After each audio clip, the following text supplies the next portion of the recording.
Welcome to Lost Relation Chronicles. Yes, that's me, Earl Martin, sitting in court facing murder charges. While I'm not guilty of murder, I did kill one person and seriously injured two others. Let me share my story, but first, some background. I'm an Army veteran from the recent Iraq conflict, where I received a Bronze Star and a Purple Heart.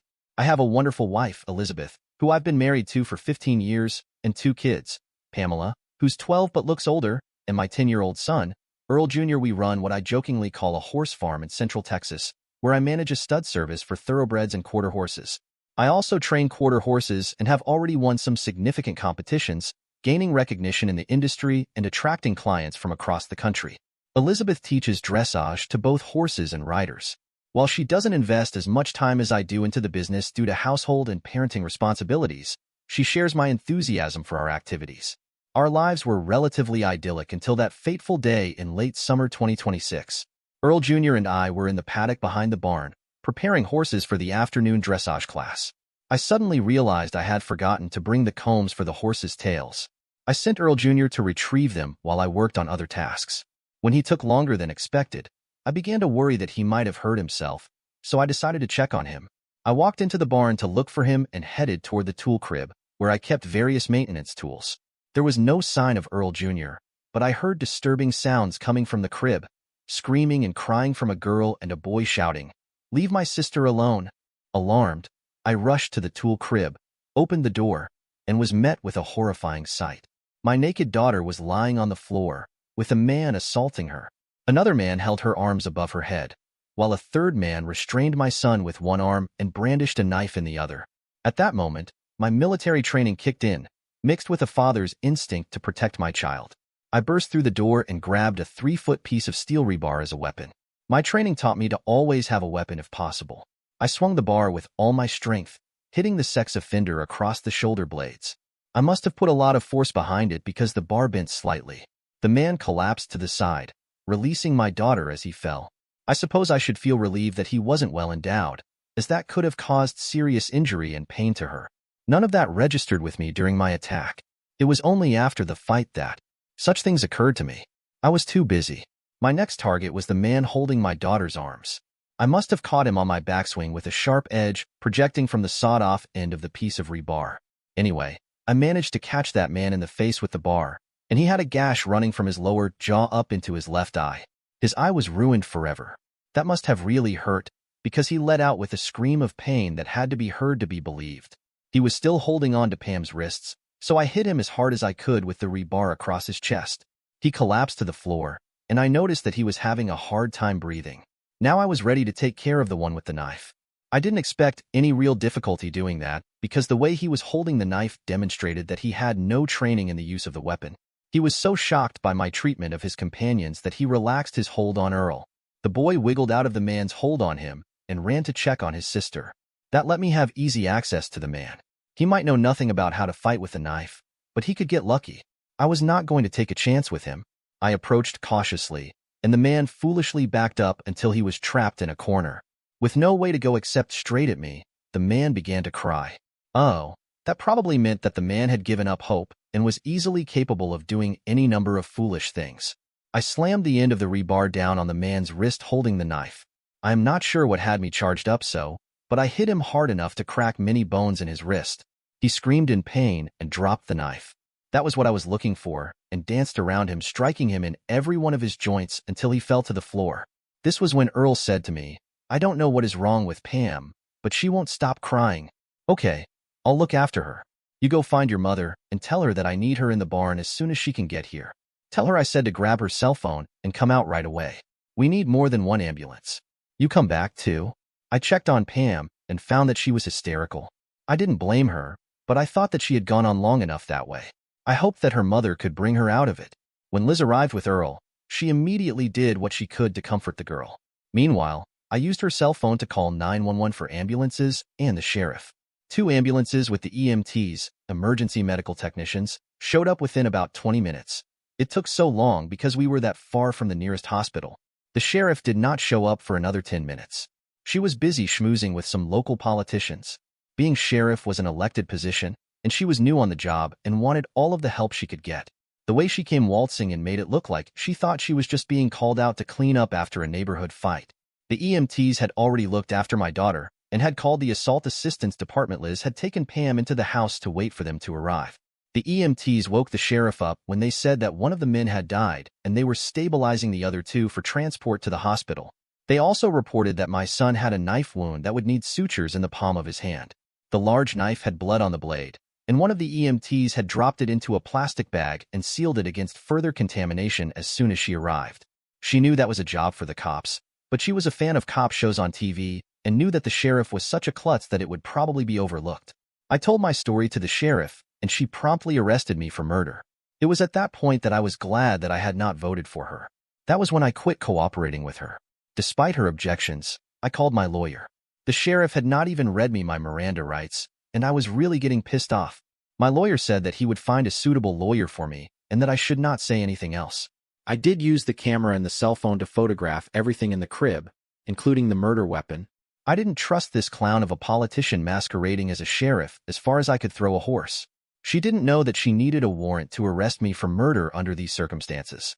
At least, that was what my lawyer said, and I wanted to believe him.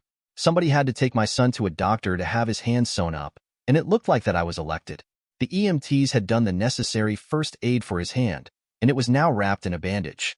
I did tell the sheriff where I was going and why before I left with my son in the pickup for the ER, emergency room. On the way, he told me what had happened to him before I showed up. I went to the tool crib, just like you told me to. The crib door was closed but not locked. I opened it and saw those football players being rough with Pam. She was yelling at them to let her alone, and the boys were just laughing at her. I recognized them because the coach had brought them to our school just a week ago, and he introduced every one of them, including Lehman Lee, the equipment manager. Lee was holding one of Pam's arms, and Bill Avery was holding the other one. Clyde O'Neill was cutting her clothes with that big knife. I ran in to help Pam and managed to grab the knife blade just as Clyde finished the last cut in her panties. I messed up and grabbed only the blade, and that was how I got my hand cut. Clyde grabbed me and pulled me back away from Pam. Gosh, he was darn strong. Almost as strong as you, Dad. You did a good job, Earl, in trying to help your sister, but I can see that I had better get busy teaching you how to fight. Earl and I talked about things he might have done in fighting the boys, but I was glad that he was not more seriously wounded, as might have happened even though Clyde was such an amateur with that knife. I told him to go after their balls at first because they were the most sensitive part of the male anatomy. I also emphasized that he should have some sort of weapon when making an attack if at all possible. We got Earl's wound treated immediately, and he was praised as a hero by all of the nurses in the ER when they found out how Earl got the wound. He wound up with a very impressive bandage which he could hardly wait to show off to his friends. That was when we ran into Liz in the ER. The agent from the Assault Assistance, RA, department had brought them in to have Liz evaluated by the doctor who was a specialist in such cases. The findings were that she had indeed assaulted by him within the last few hours, but there was no semen to be found inside her. Therefore, it was the doctor's opinion that she would not become pregnant from the experience. That was a relief to us all, but I had figured on that from what I had seen of Liz. The RA agent agreed, but recommended that Pam undergo counseling to help her recover normal feelings about sex. Liz and I heartily agreed. Our medical insurance would pay for the counseling. Liz set up an appointment for the two of them to visit the counselor tomorrow, and we climbed into the pickup for the trip home. The sheriff was waiting for me when we got home. She had talked to the county DA, who was also elected, and he found a tame judge, also elected, to issue the warrant which the sheriff had with her. Damned if she did not handcuff me, read me my Miranda rights, and load me in the back of her car for the ride to jail. Liz was so pissed off that she got on the phone with the lawyer. He had found a suitable lawyer for me who was expecting a call. The lawyer was in the next town, so he could meet me at the jail within the hour. The criminal lawyer, James Burns, had never handled a murder case before, but he announced that the murder charge was so ridiculous that he expected to have it dropped within a few hours. The prosecution was in a hurry to show the case to the public. The election was only a short time away, and they all wanted a solid case to use in their election campaign. I pled not guilty to murder, but the judge was under pressure from the lawyers to order me held for the murder trial, so that was done. The judge did not issue a gag order so that the elected officials could talk about how diligently they had pursued the first murderer in our county in 47 years. I was not allowed out on bail. I spent 5 very boring days in the county jail while my lawyer campaigned to get me out on bail. The local newspaper took up the campaign on my behalf, and a lot of citizens wrote letters in support of me, so I was finally released on $100,000 cash bail. Liz raised that by putting our businesses up as security, there was a lot of physical evidence to be examined and an autopsy to be reviewed before the trial. So the election was held before my trial got underway, and all of the lawyers were re-elected. I was lucky, according to my lawyer, because if we had to appeal, he could show the bias that the prosecution had against me. That would not decide the case, but it would sure help. Damn it. Once the trial started, some of the significant evidence was ignored by the prosecution. The prime example, in my opinion, was the blood on the knife that was covered with Clyde O'Neill's fingerprints and DNA from his sweat. DNA was used to prove that the blood had come from Earl Jr. The prosecution had a very thin case. It consisted mostly of my admission of being the one who had hit Bill Avery and caused his death, and the fact that the three sex offenders were members of the high school football team. The prosecution had dismissed the fact that the three men were raping a girl who was only 12 years old. They were portrayed as boys being boys and furthermore were members of the high school football team. The jury, mostly male, should take that into account when considering the assault. After all, it was just an example of young male hormones in action.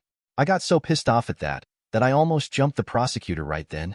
Fortunately, my lawyer was able to keep me under control. My lawyer started off my defense by calling Earl Jr. to testify. The prosecution objected immediately on the premise that a young boy could add nothing to the jury's understanding of the case. Of course, the judge had to decide in my favor on that objection. Earl told his story and proudly held up his hand to show the scar to the jury. Again, there was an objection, but the judge overruled that one, too. At that point, it was obvious that the prosecution had lost the case, but we had to go through the whole charade. The next item was to introduce the knife used by O'Neill. It had Earl Jr.'s blood on it, and that established that the jury could believe his story. Then it was my turn to testify, and Burns let me tell the story as I had told it to the sheriff. That was pretty much the end of the trial. In his closing argument, Burns emphasized that I was a father defending his children from harm, and I was fully justified in what I did. He also said that I had told the sheriff my story before she gave me the required reading of my Miranda rights. He claimed that made the whole trial moot, and he hoped that they had enjoyed their vacation from their regular duties. That produced a laugh from the entire jury. The jury was out for only 30 minutes before they announced that they had reached a verdict of innocent of any and all charges. One of the jurors told me later that most of that 30 minutes had been spent in handling the necessary legal mumbo-jumbo, and the first ballot was unanimous for acquittal. My bail money was returned, and that was quickly settled. I was amazed that James Burns only charged me $1 for defending me. He said that it was his first murder trial, and it was a lot of fun to make the prosecution look so inept. However, his next client would not get off so easily. Earl Jr. was thrilled at his court appearance, and he was going to hold me to my promise to teach him to fight. Liz and I returned to our normal life in an effort to live happily ever after. Dear listeners, please share your thoughts in the comments section below, and don't forget to like, share, and subscribe.